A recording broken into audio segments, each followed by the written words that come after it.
Hervé Morin, bonjour. Bonjour. Vous êtes président de la région Normandie. Les présidents de région ont quitté la conférence des territoires la semaine dernière pour protester contre la baisse des crédits. Est-ce que ce n'est pas une décision politique? Moi, je suis absolument pas dans ce schéma-là. Première chose, c'est que je souhaite que le gouvernement réussisse. Je pense que la France a besoin de se redresser. Elle était ou elle est au bord du gouffre. Avec depuis 20 ans, grosso modo, un pays qui désespère d'intégrer pleinement le XXIe siècle avec confiance. Et donc je souhaite que le gouvernement réussisse. Deuxièmement, je souhaite que ma région réussisse, et je sais que ma région réussira si on est capable de mener des politiques ensemble. Donc je vais pas... Vous pouvez réussir voilà. Avec cette baisse de crédit? Et donc la question que je me pose, c'est plutôt celle de la conception de la réforme. Penser que tout peut émaner de l'Élysée et que tout se réglera par le gouvernement est une erreur profonde. Les pays qui réussissent, c'est des pays qui ont su manier à la fois l'exigence de politiques qui sont des politiques nationales et des politiques locales ou régionales qui sont, par leur innovation, leur réactivité, en capacité de porter une partie de la transformation. On ne réussira pas sans que les territoires ne soient associés et ne construisent une partie de la réforme. La réforme du pays, elle passe aussi par les territoires. Et est-ce que les territoires ne doivent pas participer aussi à l'effort national? Je suis beaucoup plus souple, je suis beaucoup plus réactif, je suis capable d'innover et d'expérimenter là où l'État central est incapable de le faire dans les territoires. Et ça, c'est très précieux dans un monde si différent, où il n'y a plus de monolithisme avec un pays uniforme, où toutes les... Mais ça veut dire quoi? Que l'Élysée n'entend pas le problème des territoires? Je pense que Emmanuel Macron a tort quand il considère qu'il va tout régler et tout réussir tout seul. Je prends un exemple concret.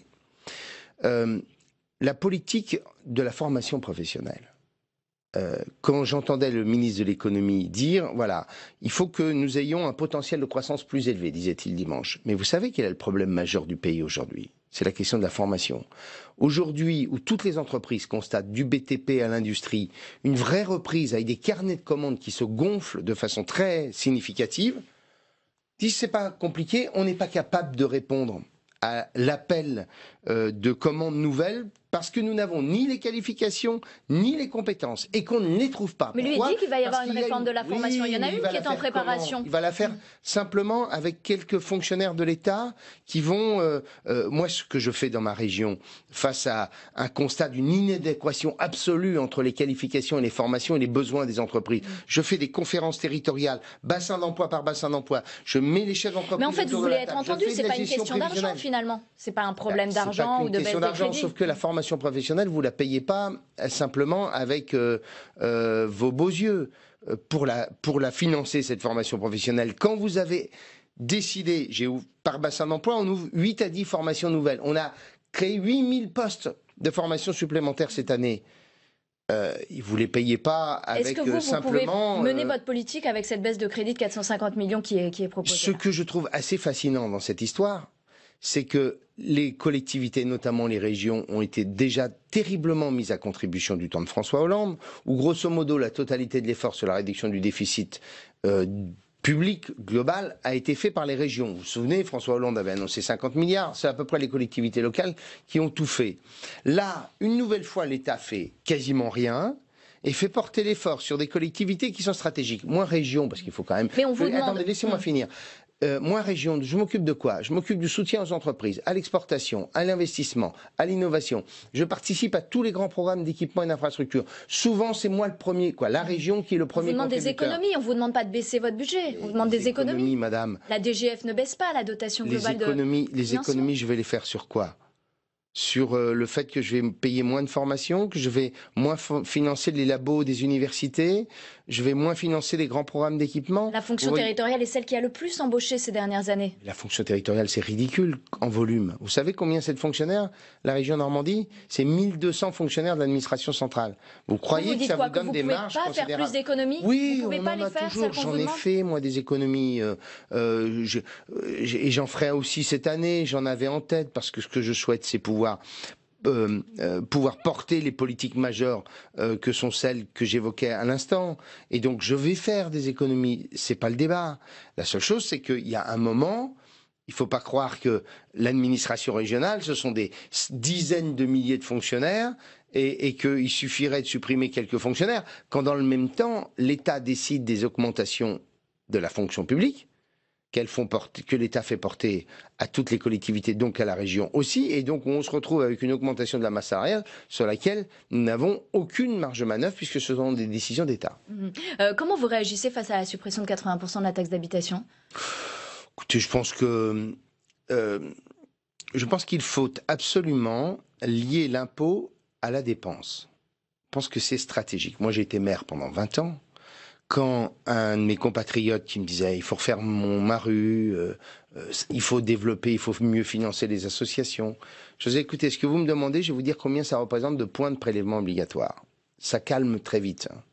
Et quand vous déconnectez complètement la dépense des collectivités de l'impôt, au bout d'un moment, vous êtes face à une collectivité qui ne prend pas conscience que chaque dépense induit de l'autre côté une recette. Vous êtes inquiet quand l'euro dit, l'État dit on va compenser à l'euro près? Je pense que c'est pas la question de la compensation, même si on sait que ça c'est des discours de la première année, puis que la deuxième année il n'y a plus de compensation. La preuve, on nous supprime des dotations parce que nous avons désormais la totalité de la compétence du soutien à l'économie et aux entreprises. Et donc l'État, l'année dernière, nous donne 450 millions d'euros à ce titre-là, puisque les départements, etc., n'ont plus cette compétence.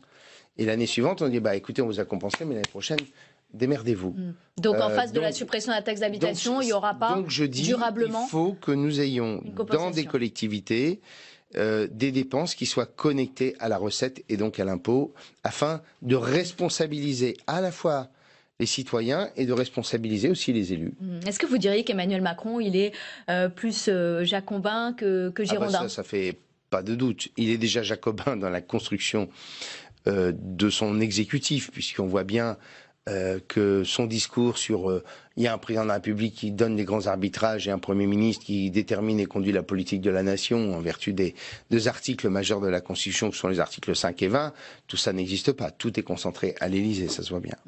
Et vous aurez observé que jusqu'alors, ça a toujours été l'échec, ces éléments-là, parce que tout peut pas être dans les mains d'un homme. Et il ne faut pas croire, j'ai été au gouvernement près de 4 ans, il ne faut pas croire que parce que le président de la République a arbitré dans le salon vert, que immédiatement tout ça retombe et redescend jusqu'à nos compatriotes.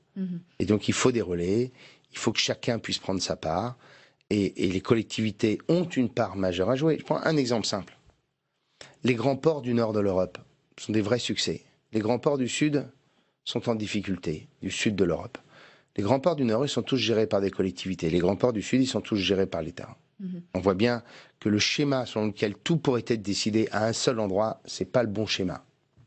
Comment on résout cette crise? Comment on remet autour de la table les collectivités territoriales, le gouvernement, l'État? Écoutez, nous allons avoir une nouvelle représentation de l'ARF, de l'Association des régions de France, puisque Philippe Richert a démissionné puisqu'il abandonne la présidence de sa région. Donc nous aurons là les moyens de construire un nouveau, une position. Je pense qu'il faut très clairement qu'on dise à l'État qu'est-ce que vous attendez des collectivités et qu'on puisse avoir un schéma sur 5 ans. Moi, en tant que région Normandie, qu'est-ce que je demande? Je demande à expérimenter, à innover, à porter des énergies, des initiatives nouvelles, à essayer de transformer des schémas qui sont des schémas éculés qui ne marchent pas. J'ai dit déjà au président de la République dans une lettre il y a quelques semaines, j'ai dit moi je suis prêt à prendre la totalité de la compétence orientation formation. Je pense que les grands ports doivent être gérés par des collectivités. D'autres collectivités ont demandé telle ou telle compétence. Démontrons que l'initiative locale, les territoires sont capables de porter une partie de la transformation du pays. Je pense que... C'est parce qu'il n'est pas élu local qu'Emmanuel Macron ne vous comprend pas, vous pensez? On voit bien qu'il est tout de même issu de la mondialisation heureuse. Voilà. Bon. Il y a une réflexion qui est menée par Emmanuel Macron, il en avait parlé pendant la campagne électorale, pour regrouper toutes les élections locales. Est-ce que vous y êtes favorable? Ça voudrait dire que les municipales n'auraient pas lieu en 2020, mais en 2021 avec départementales, régionales. C'est la négation même du principe de l'autonomie des collectivités locales, de la capacité d'avoir des débats sur chaque politique. En clair, Les municipales, c'est un moment où le maire et l'opposition sont en capacité de faire le bilan et de porter un projet nouveau. Si vous mélangez toutes les élections, ça ne devient plus qu'une élection nationale et politique. Je pense au contraire qu'il faut qu'il y ait un vrai débat, échelon par échelon, permettant à chaque citoyen, en dehors des schémas de construction politique... Même s'il y a peu de participation, on le sait, à ces élections locales. Il y a des participations considérables, il ne faut pas se raconter d'histoire. Présidentielle quand même, ou législative. Oui, non, il y a beaucoup plus de participation. Alors là, vous regardez vos chiffres. Au municipal qu'aux législatives ? Mais bien sûr, et plus au régional même qu'aux législatives. Vous voyez, donc... c'est un coup politique, donc, là, qu'Emmanuel Macron veut faire? Non, c'est encore une nouvelle fois nier que les libertés locales, ça existe, que l'administration locale, c'est-à-dire la construction de politique locale, ça a du sens, et qu'il faut qu'il y ait des débats tous les 6 ans, comme il y a un débat pour les présidentielles, il doit y avoir un débat au sein des municipales, comme il doit y avoir un débat au moment des départementales et des régionales. On va parler du projet de loi antiterroriste qui va être soumis au vote des députés cet après-midi ici à l'Assemblée. Vous êtes ancien ministre de la Défense. Vous le voyez comment, ce projet de loi antiterroriste? Écoutez, moi, je pense qu'il y a un arsenal qui est suffisant pour mener cette histoire-là. Je pense que l'idée de réintégrer dans le droit commun un certain nombre de dispositifs, tout ça me semble aller plutôt dans le bon sens. Vous voyez, je ne suis pas construit sur un schéma d'opposition. Voilà, je pense qu'il faut simplement se dire que quelles que soient les mesures que nous prendrons, quels que soient les dispositifs que nous mettrons en œuvre, il sera toujours extrême. Nous ne serons pas face à un risque zéro. Parce que là, le drame de Marseille, Hervé Berville, qui était là, République En Marche tout à l'heure, nous disait on n'aurait pas pu l'éviter. Après, on peut toujours considérer que sur tel ou tel cas, si ceci, si cela, bon, très bien, voilà, ça permet d'alimenter le débat politique et les plateaux de télévision. Mais soyons honnêtes, la menace est tellement diffuse, le risque est tellement diffus, que quels que soient les moyens que vous mettez en œuvre, vous pouvez pas échapper à un dingue qui va mettre 2 bonbonnes de gaz dans une voiture, vous n'échapperez pas à un autre qui mettra des couteaux. Alors bien entendu, quand vous avez affaire à des constructions de réseaux terroristes, avec des gens qui sont allés faire le djihad, etc., d'où le fait que j'étais favorable à la déchéance de la nationalité française pour ceux qui étaient allés dans les théâtres d'opérations extérieures pour combattre la France, pour combattre nos valeurs. Hormis ceux-là sur lesquels le contrôle est plus facile, ou ceux dont on sait qu'ils sont imprégnés de djihadisme, c'est quand même, vous le voyez bien, il y a forcément un moment ou un autre, un schéma sur lequel on ne peut pas se dire que, voilà, quelles que soient les voies. Et du coup, est-ce qu'on peut sortir de l'état d'urgence? Si on intègre... Dites le risque est diffus, le risque est très important. Oui, mais on ne peut pas non plus être sous état d'urgence permanent. Faut pas il y a un moment où on a besoin de retourner dans l'état de droit.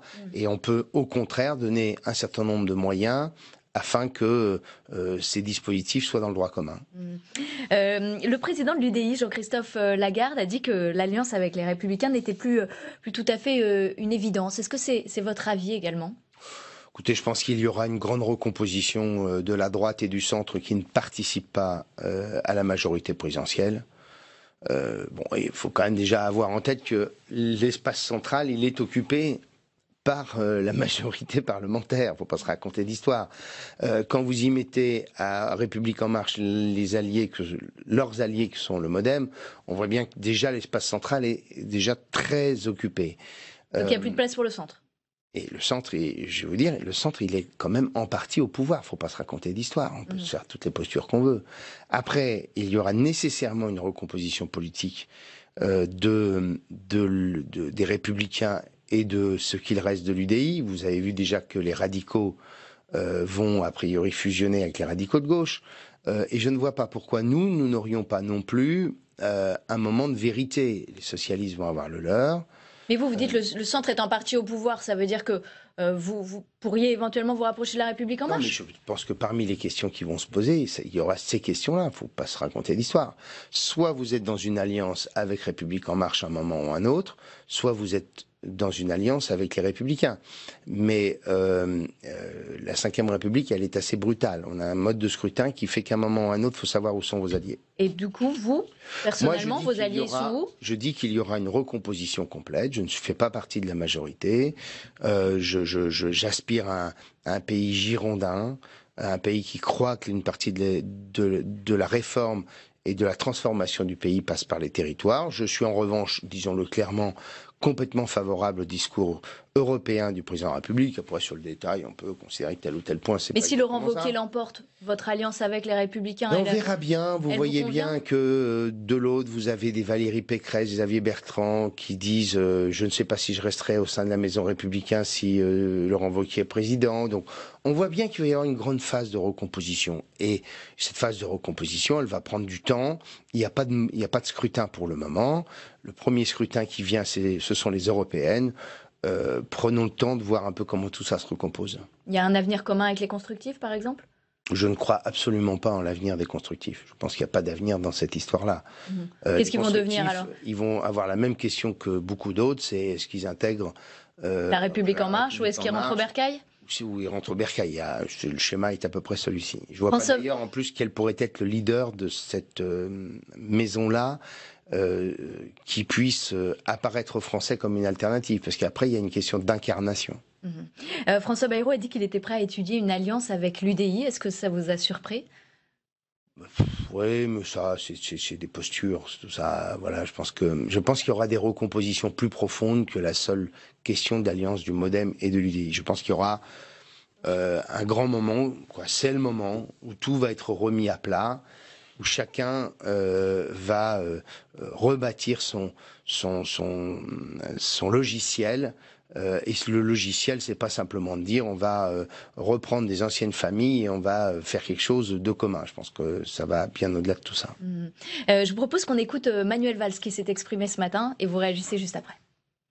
La loi qui est présentée, qui encore une fois met dans le droit commun des dispositifs qui existaient déjà, qui n'est pas la seule réponse face au terrorisme, mais cela montre qu'au fond, elle est équilibrée. Il y avait des fragilités sans doute constitutionnelles. Ça avait été annoncé à plusieurs reprises, à droite comme à gauche d'ailleurs, qu'il fallait peut-être sortir de l'état d'urgence. Oui, on est sur la même position. Vous êtes sur la même position. Il y a eu des postures à droite quand même sur cette loi antiterroriste ? Peut-être, ouais, peut-être. Ouais. En tant qu'ancien ministre de la Défense, l'opération Sentinelle, il faut la conserver telle qu'elle est, parce que ça a permis d'éviter l'attaque de Marseille. Je pense qu'il faut la faire évoluer. C'est extrêmement difficile pour l'armée française de préparer, entraîner les forces pour des opérations militaires quand vous avez autant d'hommes qui sont sur le pavé.